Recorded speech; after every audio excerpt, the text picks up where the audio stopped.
जब वो अपने कमरे की ओर जा रहा था तब अचानक से जोरदार बादल गरजने लगे थे। लकी को लग रहा था कि आज बारिश होने वाली थी, इसलिए वो भागा भागा आया और अपने कमरे में घुस गया।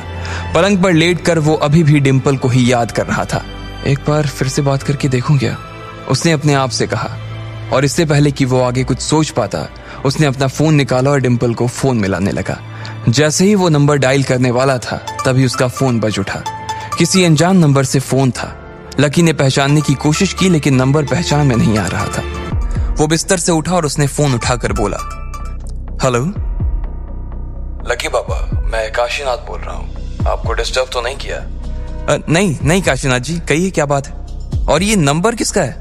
अरे वो मेरे ऑफिस का नंबर था। लोग रात को भी उसी पर फोन करते थे, इसलिए मैंने एक नया कार्ड खरीद लिया था। शाम होते ही उसे बंद कर देता हूँ और इसे चालू। कहिए क्या बात है।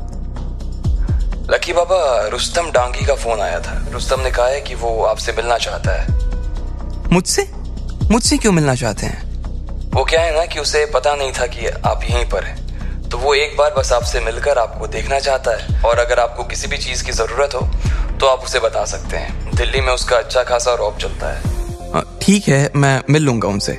जैसे ही उसने फोन रखा और वो खिड़कियों को खोलने के लिए बाहर जा ही रहा था, इतने में फिर से काशीनाथ जी का फोन आया।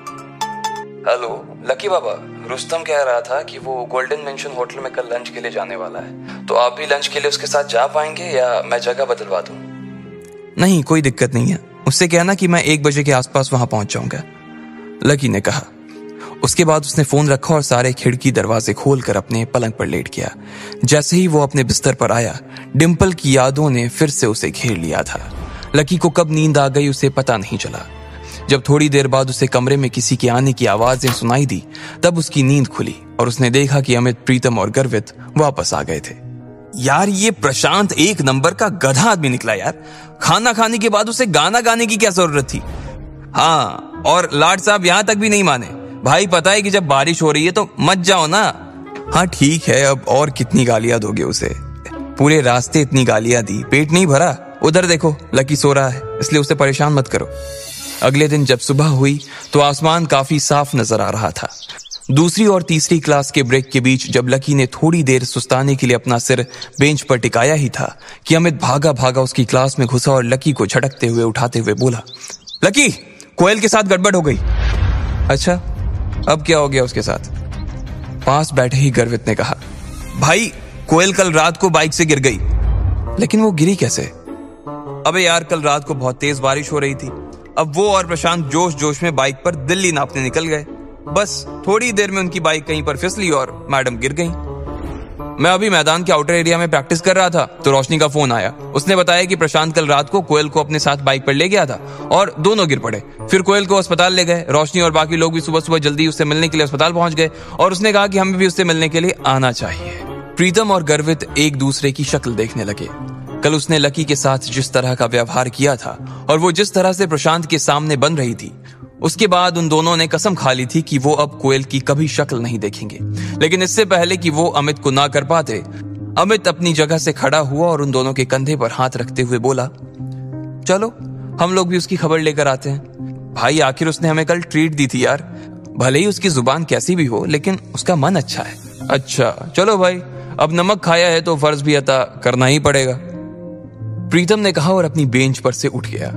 गर्वित भी उसके पीछे पीछे खड़ा हो गया। तीनों बाहर निकलने को ही थे कि अमित ने लकी को देखा। वो अभी भी वहीं पर बैठा कुछ सोच रहा था। क्या हो भाई, तू नहीं आ रहा क्या? नहीं यार, तुम लोग जाओ, मैं नहीं जाऊंगा। अगर मैं आया ना तो उसकी तबीयत मेरी शक्ल देखकर और खराब हो जाएगी। इधर जैसे ही वो लोग कॉलेज से बाहर निकले, उसके थोड़ी ही देर बाद लकी भी बाहर आ गया था। उसने कॉलेज से थोड़ी दूर जाकर अपने लिए एक टैक्सी बुलाई और सीधा होटल गोल्डन मैंसन के लिए निकल गया।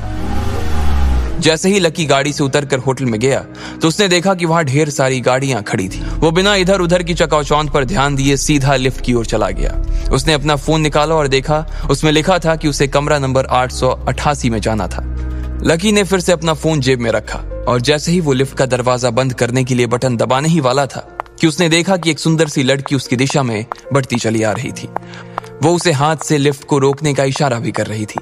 लकी ने बटन पर से तो अपना हाथ हटा लिया था, लेकिन वो उस लड़की पर से अपनी नजर नहीं हटा पा रहा था। एक्सक्यूज मी, तुम्हारा प्रॉब्लम क्या है? घूर क्यों रहे हो? नहीं कुछ नहीं, आई एम सॉरी।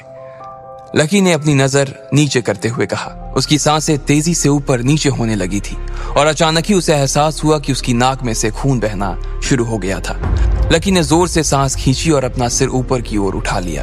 तुम्हारे होठों पर खून लगा हुआ है, रुमाल नहीं है क्या? साफ करो इसे। उस लड़की ने नाक भौं सिकोड़ते हुए कहा। इससे पहले कि लकी अपनी जेब से रुमाल निकालता, उसे अपनी नाक में खुजली सी महसूस हुई और अगले ही पल छींक आ गई। इससे पहले कि वो अपने हाथ से अपने नाक को ढक पाता, सामने खड़ी लड़की की सफेद शर्ट पर उसके थूक के कुछ छींटे लग चुके थे। ओह माय गॉड, तुम! आई एम सॉरी, लकी ने हड़बड़ाते हुए कहा और अपनी जेब से रुमाल निकाला और उसके शर्ट पर लगे खून को पोंछने लगा। तुम्हारी इतनी हिम्मत कैसे हुई? नहीं, मुझसे गलती, मैं तो बस खून। सिक्योरिटी! ये सुनते ही लकी के कान खड़े हो गए थे। उसने देखा कि 2 गार्ड भागे भागे उसकी ओर आ रहे थे। उन 2 गार्ड्स को आते हुए देखकर वो घबरा गया था। अब आगे क्या होने वाला था? क्या लकी अपनी इस हरकत की वजह से जेल जाने वाला था या फिर रुस्तम डांगी उसे बचा लेगा?